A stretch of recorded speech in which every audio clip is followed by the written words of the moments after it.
Bible సమయం, Bible సమయం.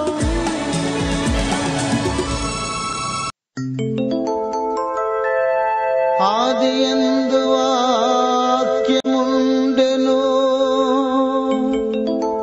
వాక్యము దేవుని యొద్ద ఉండెను, ఆ వాక్యమే దేవుడై ఉండెను.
ఈ కార్యక్రమాన్ని స్పాన్సర్ చేసిన వారికి మా హృదయపూర్వక ధన్యవాదాలు.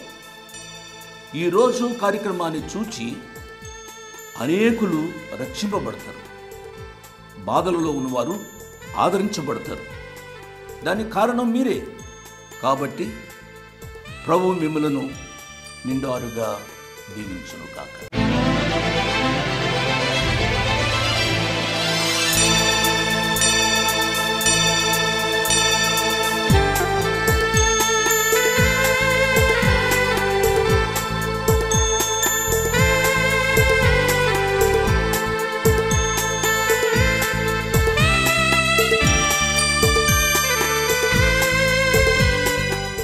Good evening.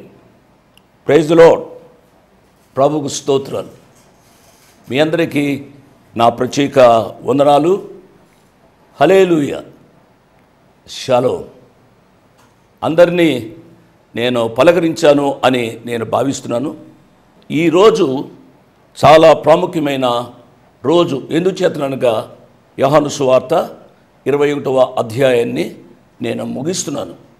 21వ అధ్యాయము ముగించిన తదుపరి ఈ 12 మంది శిష్యుల చరిత్ర నేను కొద్దిగా చెప్తాను.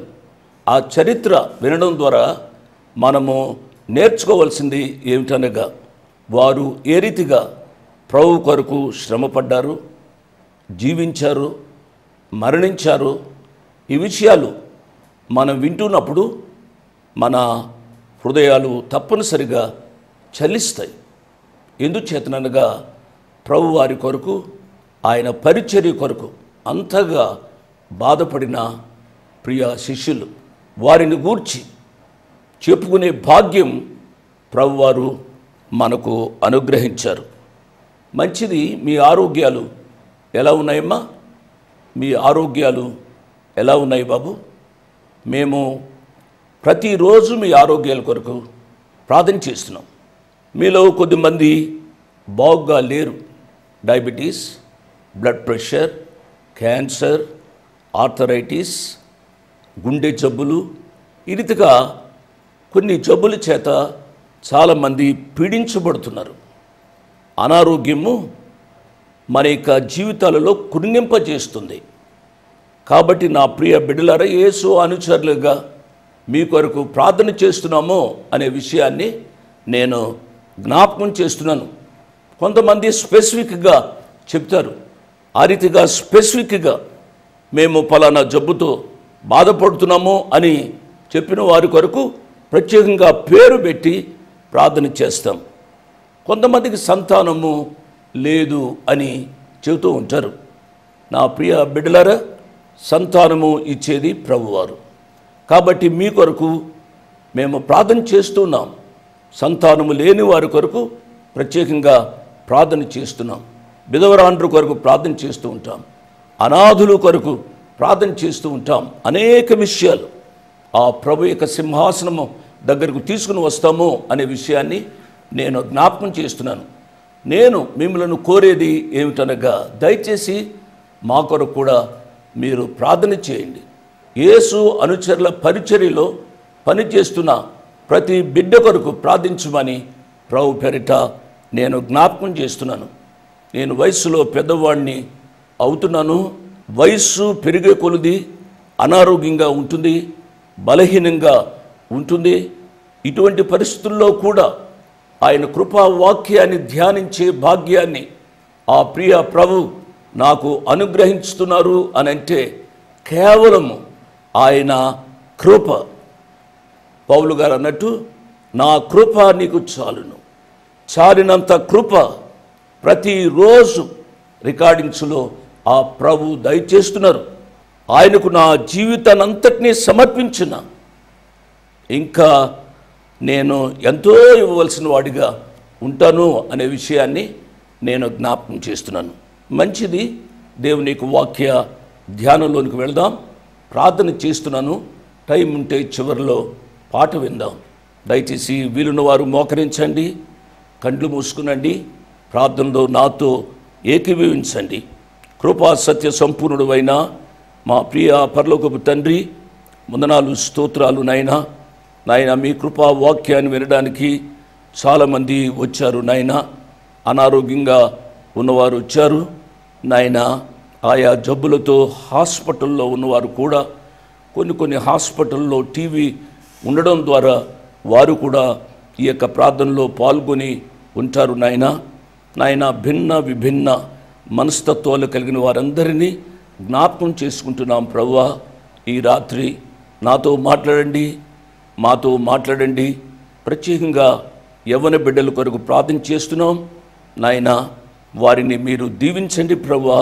యవ్వన ప్రాయంలో నాయన చెడు మార్గాలకు వెళ్లకుండా మీ కృపా కాపుదల కొరకై ప్రార్థన చేస్తున్నాం నాయన. యవ్వన ప్రాయంలో త్రాగుడుకు అలవాటు అయ్యారు ప్రభువా. యవ్వన ప్రాయంలో నాయన వ్యభిచారానికి నాయన అలవాటు అయ్యారు ప్రభువా. అట్టి బిడ్డల కొరకై భారంతో ప్రార్థన చేస్తున్నాం. వారిని కన్నా తల్లిదండ్రులు, తోబుట్టువులు ఎంతో కృంగిపోతున్నారు ప్రభువా. నాయన బిడ్డలను మీరు కనికరించండి, కృప చూపించండి. అటువంటి చెడు వ్యసనాల నుంచి బయటకు వచ్చే కృప దయచేయమని అడుగుతున్నాం ప్రభువా. టీవీ దగ్గర కూర్చున్న వారిని అందరినీ మీ కృపా హస్తాలకు అప్పగిస్తూ నిండారుగా మీ వాక్యం ద్వారా దీవించుమని మీ కుమారుడు మా రక్షకుడు యేసు ప్రభు వారి యొక్క ఉన్నతమైన నామున స్తోత్రం చెల్లించి వేడుకున్నాము తండ్రి. ఆమెన్, ఆమెన్ అని చెప్పిన మీ అందరికీ నా ప్రత్యేక వందనాలు. మీ కుటుంబ జీవితంలో మీ ఇద్దరూ ఎంతో ఐక్యంగా ఉండాలి అనేది పెద్దవానిగా నా కోరిక. మీలో చాలామంది నా బిడ్డలు వంటివారు. నా బిడ్డలు సరిగా ఐక్యంగా లేకపోతే ఎంత బాధగా ఉంటుంది. నా ప్రియ బిడ్డలారా, మీకు వివాహాలు అయ్యాయి, బిడ్డలు. ఇటువంటి పరిస్థితుల్లో మీరు ఊరికే బిడ్డల ముందు దెబ్బలాడుకుంటూ ఉంటే బిడ్డలకు నెమ్మది ఉండదు, మీకు నెమ్మది ఉండదు. మీరు వయసులో పెరుగుతూ ఉండగా మీరు ప్రభువుకు చేరువు కావాలి, తదుపరి ఒకరికొకరు చేరువు కావాలి. ఈ సమాధానం కొరకై మీరు ప్రతిరోజు ప్రార్థించాలని ప్రభు పేరిట నేను జ్ఞాపకం చేస్తున్నాను. తల్లిదండ్రులు ఒకవేళ అసమాధానంగా ఉంటే బిడ్డలు వారిపై వ్రేలు పెట్టి చూపించకూడదు అనే విషయాన్ని నేను జ్ఞాపకం చేస్తున్నాను. ఎంత చెడిపోయిన తండ్రి అయినా తల్లి అయినా మీకు జన్మనిచ్చిన వారు వారిని గౌరవించాలని, వారిని ప్రేమించాలని, వారిని పోషించాలని ప్రభు పేరిట మీకు నేను హెచ్చరిక చేస్తూ ఉన్నాను. మంచిది. యోహాను సువార్త 21వ అధ్యాయము 18వ వచనాన్ని నేను చదువుతున్నాను. 17వ వచనం వరకు మనము గత పాఠంలో ధ్యానం చేశాం. యేసు ప్రభువారు మాట్లాడుతున్నారు పేతురుతో. యేసు నా గొర్రెలను మేపుము. నీవు యవనుడివై ఉండినప్పుడు నీ అంతటా నీవే నడుము కట్టుకుని నీకిష్టమైన చోటికి వెళ్ళుచుంటివి. నీవు ముసలివాడువైనప్పుడు నీ చేతులు నీవు చాచుదువు. వేరొకడు నీ నడుము కట్టి నీకిష్టము కాని చోటికి నిన్ను మోసుకొని పోనని నీతో నిశ్చయముగా చెప్పుచున్నానని అతనితో చెప్పెను. ఈ మాటలు ప్రభువారు పేతురు యొక్క మరణాన్ని గూర్చి ఆయన చెప్పారు. ఈ 18వ వచనం ప్రకారం క్రీస్తు శకం 67వ సంవత్సరంలో పేతురు రోమా పట్టణంలో అరెస్టు చేయబడ్డాడు. వారు ప్రభువు కొరకు జీవించిన ధన్య జీవులు. శిష్యులలో 12 మందిలో 11 మంది ఏ రీతిగా ప్రభు కొరకు జీవించారు, చనిపోయారు. ప్రభు చిత్తమైతే రేపటి పాటల్లోంచి నేను చెప్తాను. ఎన్ని రోజులు పడుతుందో నాకైతే తెలియదు, కానీ మెట్టుకు ఈ 12 మంది గూర్చి చెప్పాలనే ఆశ నాకుంది. వీరి జీవితాల ద్వారా మనం ఎన్నో సత్యాలు నేర్చుకొని ప్రభు కొరకు యథార్థంగా జీవించడానికి ప్రయత్నం చేద్దాం. మంచిది. అక్కడ ఒక చెరసాలలో 9 నెలలు క్రూరమైన శిక్షను పేతురు గారు అనుభవించారు. ప్రభు కొరకు శిక్ష అనుభవించటం అది ఒక యోగ్యమైన పని అని వారు భావించారు. ఈ 9 నెలలు శిక్ష అనుభవించారు కదా చెరసాలలో. ఈ చెరసాలలో ఆయనను ఎక్కడ పెట్టారు అనగా ఈ 9 నెలలు శవాల మధ్య అన్నపానాలు లేకుండా పేతురు గారిని అందులో పడేశారు. ఇట్టి పరిస్థితుల్లో కూడా పేతురు గారు ఎంతో నమ్మకంగా ప్రభు కొరకు జీవించినట్లుగా మనకు పరిస్థితులు లేక చరిత్ర తెలుపుతుంది. క్రీస్తు శకం 68వ సంవత్సరంలో పేతురును సిలువ వేసి చంపినట్లుగా చరిత్ర చెబుతుంది. పేతురును సిలువ వేసేటప్పుడు పేతురు గారు ఏమన్నాడంటే, నా ప్రభువు నా రక్షకుడు, ఆయన నిలువుగా సిలువ వేయబడ్డాడు, నేను ఆ రీతిగా సిలువ వేయబడను, నేను తల క్రిందులుగా సిలువ వేయబడతాను అని వారిని అర్థించాడు. ఆయన యొక్క కోరిక మేరకు పేతురు గారిని తల క్రిందులుగా సిలువ వేసి అతి క్రూరంగా చంపేశారండి. ఆయన చనిపోతున్నప్పుడు, ప్రభువా నీకోసం చనిపోవడం నాకు ఒక పరమ భాగ్యంగా నేను భావిస్తున్నాను అని ఆయన చెప్పారు. ప్రియులరా, ఇదే పేతురు గారు తన పత్రికలో ఇలా వ్రాశారు. పేతురు గారు వ్రాసిన మొదటి పత్రిక 4వ అధ్యాయము 16వ వచనంలో ఈ రీతిగా ఉంది. ఎవడైనను క్రైస్తవుడైనందుకు బాధ అనుభవించిన ఎడల అతడు సిగ్గుపడక ఆ పేరును బట్టియే దేవుని మహిమపరచవలెనో. తీర్పు దేవుని ఇంట యొద్ద ఆరంభము అయ్యే కాలము వచ్చుచున్నది. అది మన యొద్దనే ఆరంభమైతే దేవుని సువార్తకు అవిధేయులైన వారి గతి ఏమవును? చాలా క్రిస్టల్ క్లియర్గా ప్రభు కొరకు శ్రమ అనుభవించుట ఒక భాగ్యంగా పేతురు మహాభక్తుడు అంగీకరించాడు అనే విషయాన్ని మనము అర్థం చేసుకోవాలి. ఇష్టపూర్వకంగా పేతురు ప్రభు కొరకు మరణించాడు. ఆయన మరణిస్తున్నప్పుడు ఆ ప్రభు వారిని తిట్టుకోవడం లేక ఏమేమో అనడం ఆయన చేయలేదండి. అది ఒక భాగ్యముగా ఎంచుకున్నాను అని తన పత్రికలో వ్రాయడం మనకెంతో గొప్ప హెచ్చరిక అనే విషయాన్ని నేను జ్ఞాపకం చేస్తున్నాను. 19వ వచనం, అతడు ఎట్టి మరణం వలన దేవుని మహిమపరచెనో దాన్ని సూచించి ఆయన ఈ మాట చెప్పెను. ఇట్లు చెప్పి నన్ను వెంబడించుమని అతనితో అనెను. మరలా నన్ను వెంబడించుమని ప్రభువారు పేతురుతో చెప్పారు. జాగ్రత్తగా వినాలి. పేతురు యేసు ప్రభువారిని వెంబడించారు. పేతురు భక్తుడు 2 పత్రికలు వ్రాశారు. పరిశుద్ధాత్మ పూర్ణుడైన ఈ పేతురు పెంతెకోస్తు దినాన్ని ఆయన ప్రసంగం చేశారు. ఆయన ప్రసంగం చేసినప్పుడు కొన్ని వేల మంది ప్రభులోనికి వచ్చినట్లుగా అపోస్తలుల కార్యముల గ్రంథం 2వ అధ్యాయంలో మనం చూస్తాం. అపోస్తలుల కార్యముల గ్రంథం 3వ అధ్యాయంలో మనం చూసినట్లయితే అక్కడ ఒక కుంటివానిని యేసు ప్రభువారి యొక్క నామపేరిట ఆయన బాగు చేశాడు. ప్రియులరా, ఈ రీతిగా మనం చూసినట్లయితే ఆయన చనిపోయిన తబిత అనే ఒక పాపను కూడా ఆయన బ్రతికించినట్లుగా మనము అపోస్తలుల కార్యముల గ్రంథంలో మనం చూస్తాం. అన్నుడైన శతాధిపతి అయిన కొర్నేలి ఇంటికి వెళ్ళి అక్కడ వాక్యాన్ని చెప్పారు. తద్వారా ఆ కుటుంబం అంతా ప్రభులోనికి వచ్చి ప్రభు కొరకు జీవించినట్లుగా మనము అపోస్తలుల కార్యముల గ్రంథం ధ్యానం చేసినప్పుడు మనము ఆ విషయాలు మనము సంపూర్ణంగా విన్నాము, నేర్చుకున్నాము. 20-21 వచనాలు.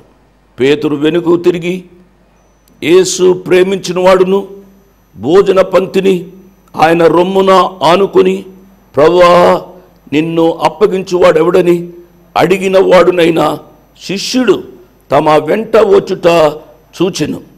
పేతురు అతను చూచి, ప్రభువా ఇతని సంగతి ఏమగునని యేసును అడిగిన. ప్రభువా నేను ఏమి చేయాలో చెప్పావు, అది బాగానే ఉంది. మరి ఇతని సంగతి ఏమిటి? ఇతడు అంటే యోహాను సంగతి ఏమిటి అని పేతురు అడుగుతున్నాడు. అప్పుడు ప్రభువారు చెప్పిన మాటను జాగ్రత్తగా విందాం. ప్రభువారు ఏమన్నారు?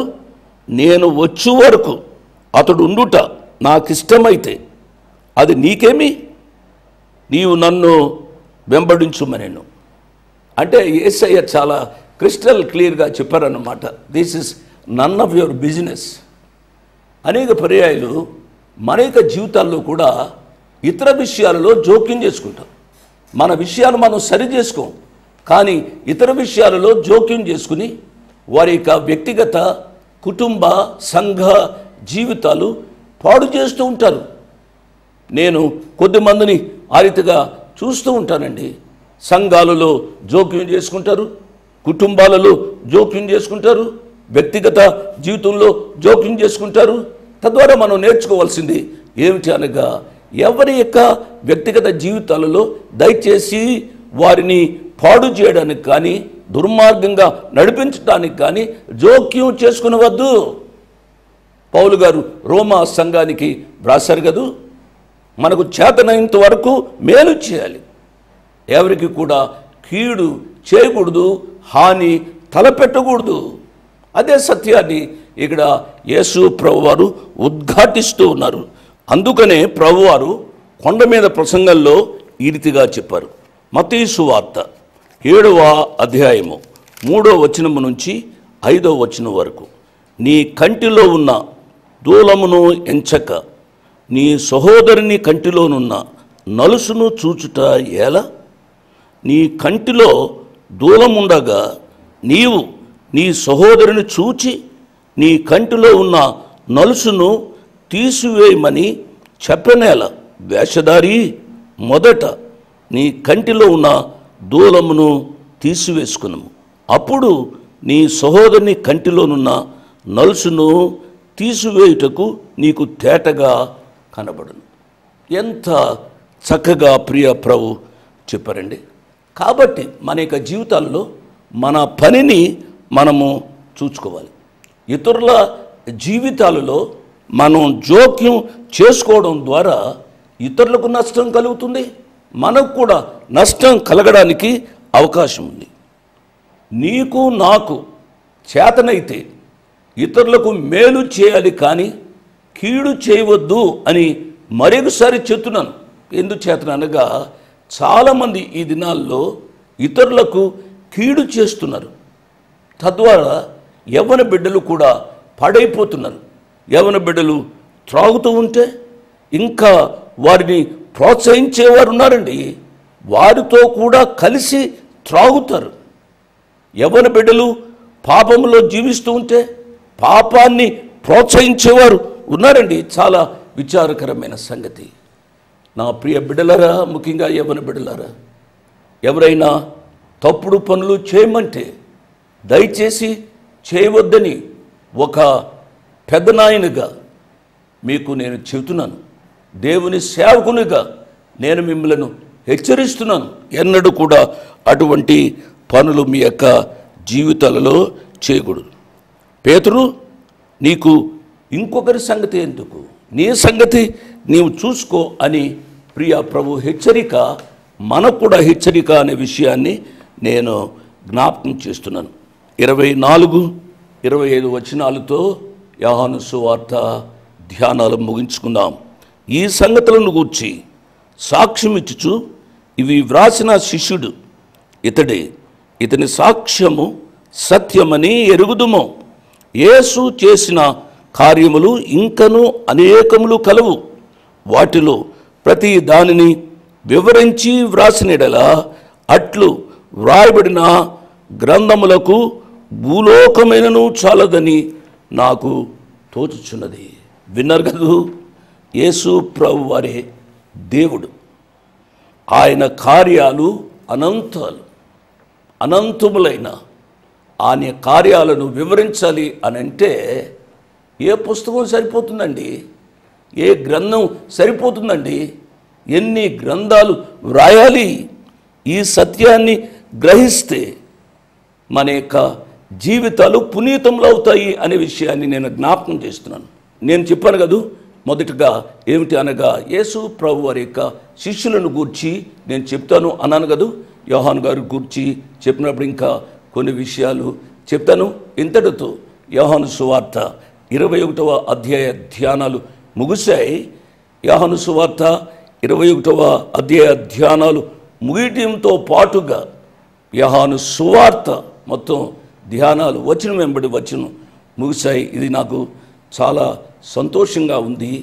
నా జీవితంలో ఇది గొప్ప అనుభవం అని జ్ఞాపకం చేస్తూ ఇట్టి అనుభవాన్ని ఇచ్చిన ఆ ప్రియ ప్రభువుకు, ఇంత ఓపికతో విన్న మీకు నా హృదయపూర్వక వందనాలు చెల్లిస్తూ ముగిస్తున్నాను.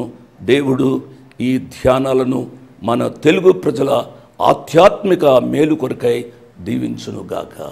ఆమేన్. సందేహమేలా సంశయమదేలా, ప్రభు యేసు గాయములను పరికించి చూడు, గాయాలలో నీ వ్రేలు తాకించి చూడు. సందేహమేలా సంశయమదేలా,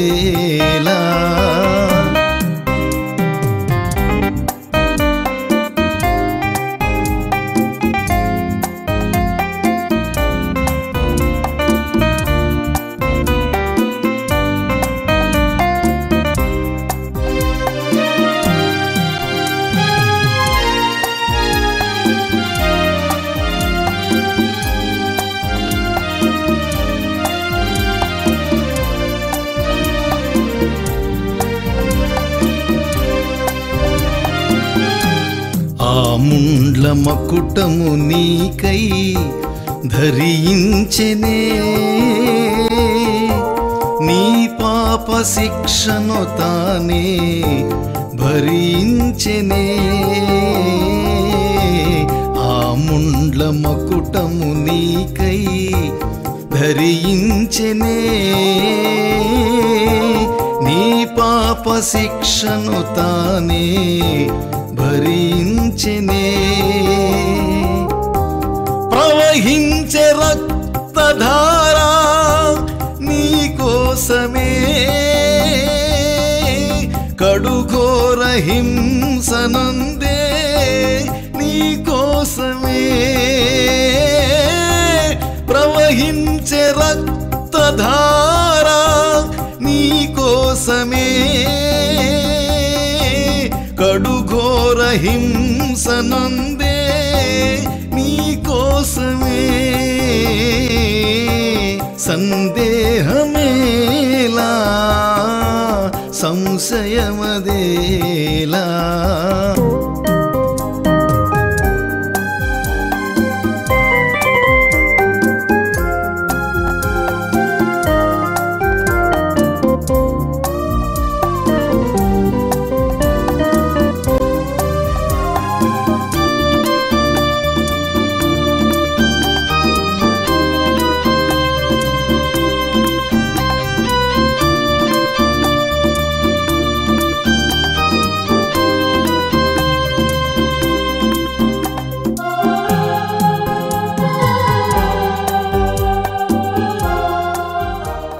ఇంతవరకు వాక్యాన్ని విన్నందుకు మీకు నా హృదయపూర్వక వందనాలు.